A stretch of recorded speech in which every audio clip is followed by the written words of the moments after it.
హిందూ ధర్మంలో పుట్టినటువంటి ఎవరికైనా కానీ అయ్యప్ప మాల వేయటం అనేటువంటిది, అయ్యప్ప మాల ధారణ అనేటువంటిది ఎంత ప్రతిష్టాత్మకంగా తీసుకుంటారో, ఎంత భక్తి శ్రద్ధలతో చేస్తారో మనందరికీ తెలిసినటువంటి అంశమే.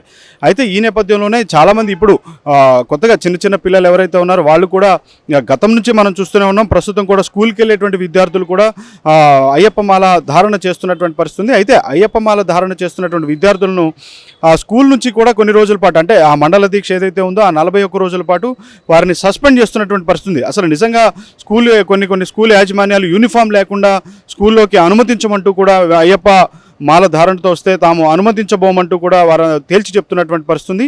ఈ నేపథ్యంలో అసలు ఎలా చూడాలి, యాజమాన్యాలు కూడా ఎలా అర్థం చేసుకోవాలనే అంశాలు మనతో మాట్లాడటానికి రామకృష్ణ గురుస్వామి ఉన్నారు మనతోటి. మనం మాట్లాడదాం. స్వామి శరణం గురుస్వామి. పరిస్థితులు మీరు చూస్తూ ఉన్నారు, ఎందుకంటే ఏ స్కూల్లో చూసినా కానీ చాలామంది మీరు ఖచ్చితంగా యూనిఫామ్లోనే రావాలి, అయ్యప్ప మాల ధారణతో వస్తే మాత్రం మిమ్మల్ని స్కూల్కి రానివ్వంటున్నారు. అసలు దీన్ని ఎలా చూస్తారు? స్వామి శరణం, స్వామియే శరణమయ్యప్ప. స్వామి, ఈ మాలధారణ అనేది హిందువులకి అతి పవిత్రమైనది, ప్రతిష్టాత్మకంగా భావించేది దీక్ష. ఇది 42 రోజులు దీక్ష చేసినంత మాత్రాన, ఆ యూనిఫామ్ చేసుకోనంత మాత్రాన ఆ పిల్లలకి ఏ రకమైన ఇబ్బంది లేదు. స్కూల్ యాజమాన్యాలకి దయచేసి మా విన్నపం, మీరంతా దీన్ని ఒక భక్తి దృష్టిలో, భక్తి కోణంలోనే చూడాలి తప్ప మీరు దాన్ని ఇంకొక ఇదికి చేయడానికి ఇది లేదు. మీకు అందరికీ మా అయ్యప్ప స్వాముల తరపున మీకు విన్నపం. మీకు కానీ అసలు ఇలాంటి పరిస్థితి వస్తుందంటే, ఇలాంటి పరిస్థితిని అసలు యాజమాన్యాలు ఏ విధంగా అర్థం చేసుకోవాలంటారు? ఏం చెప్తారు మీరు? వాళ్ళకి ఏం సూచన చేస్తారు? యాజమాన్యాలకి మా విన్నపం ఒకటే విన్నపం స్వామి. 45 రోజులు ఈ దీక్ష వెళ్ళి వచ్చే వరకు 45 రోజులు ఈ చిన్నపిల్లల మణికంటలు మేము చాలా ప్రతిష్టాత్మకంగా, మేము ఈ కన్యస్వాములు ఉంటారు, కన్యస్వామిని మేము చాలా ఇదిగా చూసుకుంటాం. ఎందుకంటే అయ్యప్పకే కన్యస్వామి అంటే ప్రతి సంవత్సరం కన్యస్వాములు ఎంతమంది వస్తే అయ్యప్ప అంత పరవశించిపోయి అంత భక్తి పారవశంలో ఇది ఉంటారు. అంత స్వామి ఉన్నట్టే. కన్యస్వామి ఉన్నారంటే ఆ శిబిరంలో కానీ ఆ పరిధిలో కానీ భక్తి పారవశంతో మునిగి తేలుతూ ఉంటారు. అలాంటిది కన్యస్వాముల్ని మీరు యూనిఫామ్ లేకుండా రాకండి, మీరు యూనిఫామ్ వేసుకుంటేనే స్కూల్కి రండి అనడం అన్నది యాజమాన్యాలకి మరి ఏ రకంగా అది మంచి అని అనిపిస్తుందో అయితే నాకైతే తెలియదు. మా స్వాములందరూ కూడా అవేర్నెస్ తెచ్చుకుని, ఈ స్వాములందరూ కూడా యాజమాన్యాలతో మాట్లాడి ఈ పరిస్థితిని, ఈ పరిధి దీని నుంచి వెసులుబాటుకి ఇచ్చేటట్టు కాపాడవలసిందిగా నేను మన స్వాములందరినీ విన్నవించుకుంటున్నాను. యాజమాన్యాలకు కూడా నా విజ్ఞప్తి, మీరు దీన్ని ఓన్లీ భక్తిపరంగానే చూడండి. 42 రోజులు 42 రోజుల వరకు యూనిఫామ్ వేసుకోకపోతే వచ్చే నష్టం అయితే ఏం లేదు. కానీ ఈ భక్తి, ఈ ధర్మానికి మీరు ఇచ్చే గౌరవం కింద మేము ప్రతిష్టాత్మకంగా భావిస్తాం. దాని గురించి మీరంతా దీన్ని కాపాడవలసిందిగా. కానీ గురుస్వామి, ఒక మాట ఇక్కడ ఏంటంటే, అంటే మన దేశంలో ప్రస్తుతానికి ఇతర మతస్థులు ఎవరైతే ఉన్నారో వాళ్ళందరూ డ్రెస్సులు వద్దు అన్నప్పుడు, వాళ్ళు కూడా యూనిఫామ్లోనే రావాలన్నప్పుడు అయ్యప్ప స్వామికి ఎందుకు వెసులుబాటు కల్పించాలనేటువంటి ఒక వ్యాఖ్యనైతే వాళ్ళు, ఒక విమర్శన అయితే తీసుకొస్తున్నారు. అదే దీన్ని యాజమాన్యాలు కానీ ఏ విధంగా అర్థం చేసుకోవాలి, జనాలు కూడా ఏ విధంగా అర్థం చేసుకోవాలి? ఇప్పుడు మన దేశంలో ముందుగా వందే మాతరం పాడుకుంటాం, జాతీయ గీతం, మనది కర్మభూమి, జాతీయ గీతం పాడుకుంటాం. ఇవన్నీ ఏ రకంగా అయితే ఇది ఉన్నదో, మన దేశం హైందవ దేశం. హైందవ దేశంలో పుట్టి పెరిగిన ప్రతి ఒక్కరూ ఈ భక్తిని, ఈ మట్టిని, ఈ ధర్మాన్ని కాపాడవలసిన బాధ్యత ప్రతి ఒక్కరి మీద ఉంది. అందరూ దీన్ని వేరే మతాలతోనో లౌకికవాదులు వేరే రకంగా మాట్లాడతారు. ఆ దృక్పథంలో కాకుండా ఇది హైందవ ధర్మం, హైందవ భూమి.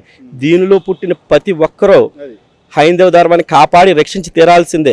ప్రతి ఒక్కరికి ఆ బాధ్యత ఉంది. మన బాధ్యత మన హైందవ ధర్మాన్ని కాపాడుకోవడం. ఇప్పుడు వేరే స్కూల్స్, ఇంగ్లీష్ మీడియం స్కూల్స్ అవి వచ్చి మన ఇదిని కొంత పొల్యూట్ చేసిన మాట అయితే వాస్తవమే. కానీ మనకి అన్నీ అవసరమే, అన్ని మతాలు సమానమే. కానీ హిందూ ధర్మాన్ని తొక్కేసి అవి ఇది చేస్తారంటే మాత్రం మన హిందువులంతా మన ధర్మాన్ని కాపాడవలసిన బాధ్యత ప్రతి ఒక్కరి మీద ఉంది.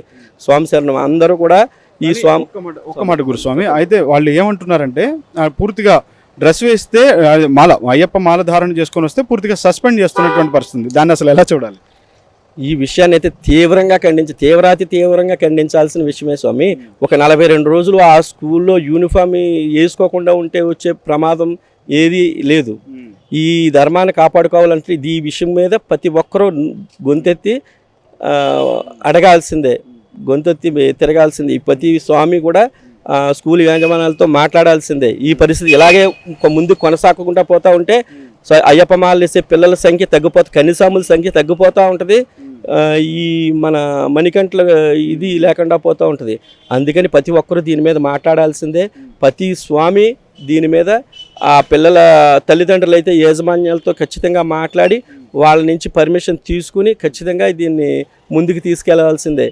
అయితే చివరిగా ఒక మాట స్వామి, ఎందుకంటే కన్యస్వాములు అంటేనే వాళ్ళంతా కూడా విద్యార్థులు, స్కూల్కి వెళ్ళే విద్యార్థులు, అంటే వారంతా కూడా మైనర్లే. అలాంటి పరిస్థితుల్లో వాళ్ళు ఎంతో ఇష్టంగా మాల వేస్తారు, ఎంతో భక్తి శ్రద్ధలతో అమ్మా నాన్నగారు చెప్పారనో ఇంకా వేరే చెప్పారనో పక్కింటి వాళ్ళు లేకపోతే చెప్పారనో భక్తి పారవశ్యంతో వాళ్ళు ఇచ్చేస్తుంటారు. అలాంటి టైంలో ఇలా స్కూల్కి రానివ్వకపోవటం, ఒక చిత్రంగా చూడటమో లేకపోతే ఇట్లా చేయటం వల్ల ఆ పసి హృదయాల మనోభావాలు దెబ్బతినేటువంటి పరిస్థితి ఉంటుంది అంటారు. ఇది నెక్స్ట్ జనరేషన్ కూడా ఇది ఒక ప్రమాదక గంటికిలాగా నేను భావిస్తాను స్వామి. ఎందుకంటే ఇప్పుడు ఆ చిన్న పసి హృదయాల్లో మనం ఒక భక్తి పారవశాన్ని నింపి ఒక మాలధారణ చేసి ఆ పిల్లల్ని మనం ఒక ప్రోత్సహించే విధంగా మనం ఉంటాం. ఇప్పుడు అక్కడికి వెళ్ళిన తర్వాత నెగిటివిటీ క్రియేట్ అయ్యి ఆ పిల్లలంతా వాళ్ళు వచ్చి ఇలా యూనిఫామ్ లేకపోతే రావద్దు, మీరు యూనిఫామ్ లేకుండా రావద్దు స్కూల్లో, ఇలాంటి మాల ఇది ఆ టైపు మాట్లాడితే ఆ పసి ఉదయాల మీద ఈ ప్రభావం ఖచ్చితంగా పడుతుంది. ఎందుకంటే తర్వాత అమ్మో ఈ యూనిఫామ్ వేసుకుంటే నన్ను ఈ డ్రెస్ వేసుకుంటే ఈ మాలధారణ చేస్తే నన్ను రానివ్వరేమో అని భయపడతా ఉండే ఆ పసి హృదయాలు ఇక నెక్స్ట్ ఎప్పుడైనా మళ్ళీ మాలధారణ చేయాలనుకున్నా కూడా ఈ స్కూల్ ఈసారి ఎప్పుడు మాల వేసినా కానీ ఈ స్కూల్కి రానివ్వరేమో అనే భయం అయితే ఆ పిల్లల్లో క్రియేట్ అవుతూ ఉంటుంది. అందుకని ఖచ్చితంగా యాజమాన్యాలు దీని మీద దృష్టి పెట్టి ఈ 42 రోజులు మండల దీక్షనే ఈ స్వాములకి చిన్న మణికంట్లకి వెసులుబాటు కల్పించే విధంగా స్వాములు కృషి చేయాలి, యాజమాన్యాలు కూడా దయతో అర్థం చేసుకోవాలని నా విన్నపం. స్వామి శరణం.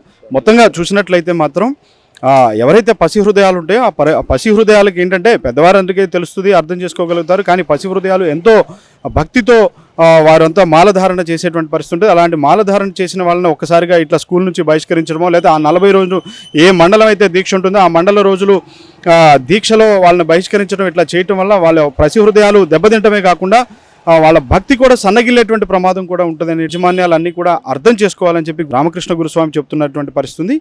ఇది రామకృష్ణ గురుస్వామితో ఫేస్ టు ఫేస్.